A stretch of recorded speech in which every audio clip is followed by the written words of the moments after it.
Ito ang pinaka-exciting para sa amin bilang mga Amerikano. Pumayag ang mga Iranian na muling imbitahan ng IEA inspector sa kanilang bansa. Mahalagang hakbang ito para sa mga Amerikano at unang hakbang tungo sa permanenteng denuklearisasyon. O kaya, permanente ang pagtatapos ng programa ng sandatang nuklear sa Iran. At iyan mismo ang gusto naming gawin, iyan mismo ang hinihiling naming mangyari. Malaki na ang progreso namin sa ibang negosasyong nuklear. Kaya ang susunod ay ayusin na lang ang proseso para sa mga technical na negosasyon. Tinanggap ng Iran na buksan ang daan para sa pagbabalik ng mga international na nuclear inspectors at nangakong panatilihing malaya ang pagdaan sa Strait of Hormuz. Tumugon ang gobyerno ni Trump sa 60 araw na pansamantalang lisensya para payagan ang produksyon, paghahatid at pagbenta ng langis ng Iran. Matapos ang negosasyon sa Switzerland, umupo si J.D. Vance sa gitna ng mesa at umalis na may pahayag ng pag-usad. Hindi pa pinal ang kasunduan pero naapektuhan na ang merkado. Binaba nito ang presyo ng langis sa wala pang $74 kada bariles at nagbigay ng konkretong oportunidad para mabawasan ang tensyon sa gitnang silangan. Pumayag ang Washington na luwagan pansamantala ang ilang parusang ekonomiya, ngunit nakaugnay ito sa mga kasunduang sumasagi sa pundasyon ng rehimen ng Iran. Nuklear inspeksyon, malayang daan sa Hormuz at teknikal na pagsulong para sa kasunduan. Nagbanta ang Teheran na aalis at nagreklamo sa presyon ni Trump, pero nanatili sa mesa hanggang lampas 1:00 ng madaling araw. Diyan malinaw na lumitaw ang diplomasya ng lakas. Pumasok ang rehimen para lang magpalipas oras, pero umalis na napilitang sumailalim sa inspeksyon, kondisyon sa langis, at direktang usapan sa mga Amerikano. Ano ba talaga ang tinanggap ng Iran? Bakit pinayagan ni Trump ang bentahan ng langis sa loob lang ng 60 araw? Paano hinarap ni Vance ang mesa ng bantaan ng Teheran na iwanan ng lahat? Ikukwento ko sa iyo lahat. Kung gusto mo ng diretsong content, mag-subscribe na dahil araw-araw may ganitong video dito.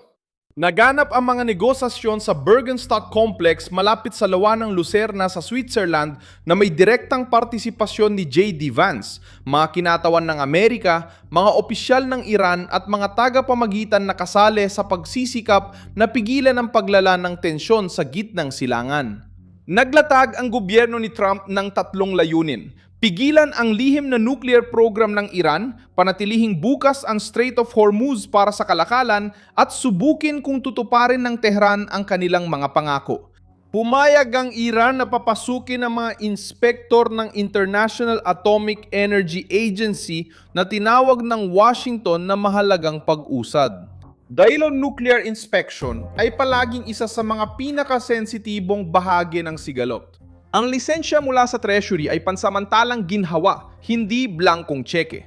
Pinayagan kamakailan sa loob ng 60 araw ang produksyon, paghahatid at bentahan ng langis mula Iran ayon sa napagkasunduang balangkas. Pinapalaw nito ang merkado at nababawasan ang presyon sa enerhiya, pero tumatakbo pa rin ang oras laban sa Tehran. Simple lang, kung sumunod ang Iran, tuloy ang usapan. Kung mandadaya sila, maaring pansamantalang pahinga lang ang pahintulot bago may bagong hakbang.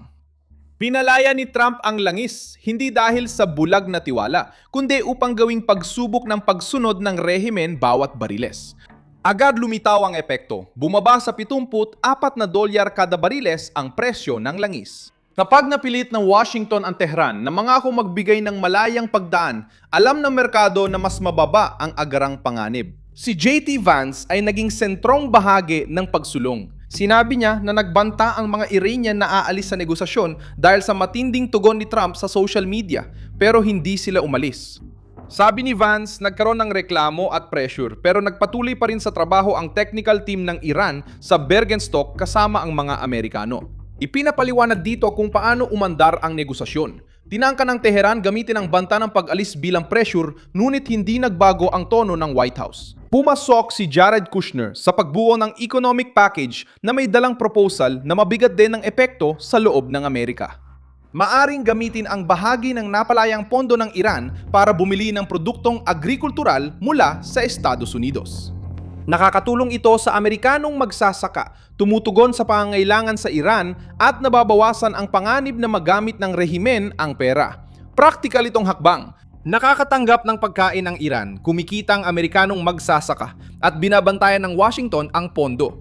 Para kay Trump, ginawang kasangkapan ng kontrol ang konsesyon. May malagang senyales din sa regional na harapan. Nagbukas ang kasunduan ng daan para sa control cell na tutok sa Lebanon kung saan matagal nang may tensyon ang Israel at Hezbollah. Ang tigil putukan noong linggo na naitala bilang una mula noong ika-2 ng Marso ay itinuring bilang unang pagsubok sa kasunduan. Lalong tumitindi ang pressure sa rehimen ng Iran dahil hindi basta-basta ang nuclear inspection. Ang pagbabalik ng mga inspektor ay pagtanggap sa panlabas na pagbusisi sa mga pasilidad na dati nang pinrotektahan ng Tehran sa ngalan ng soberanya.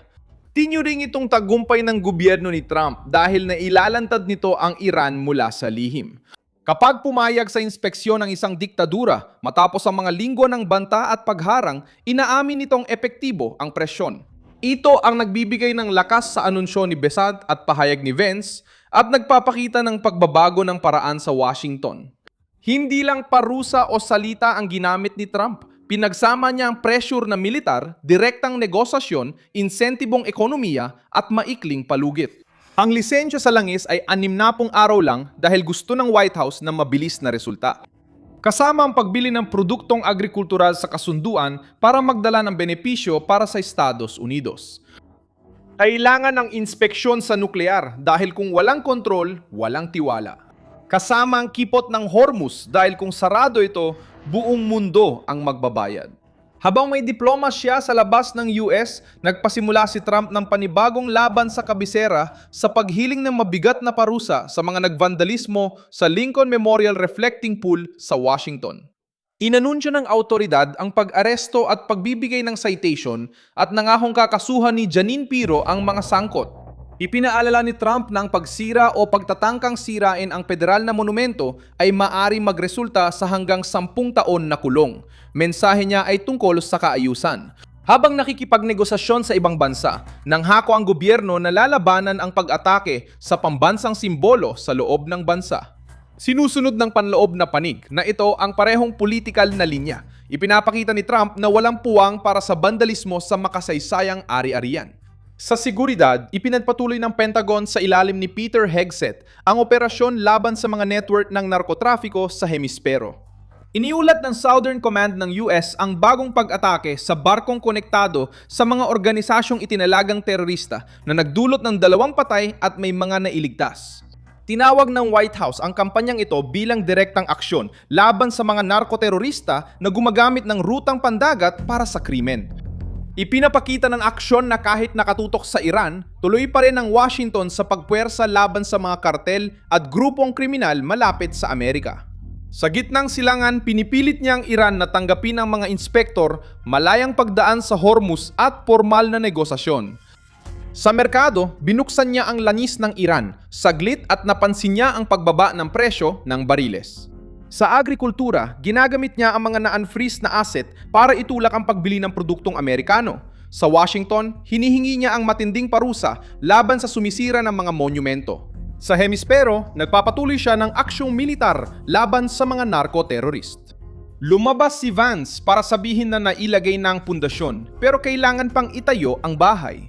Sa simpleng salita, nagsimula na ang kasunduan pero kailangan pang patunayan ng Iran na hindi lang sila nagpapalipas ng oras. Sinubukan ng Tehran gawing palabas ang presyon pero hindi naman nabuwag ang negosasyon sa banta nilang umalis.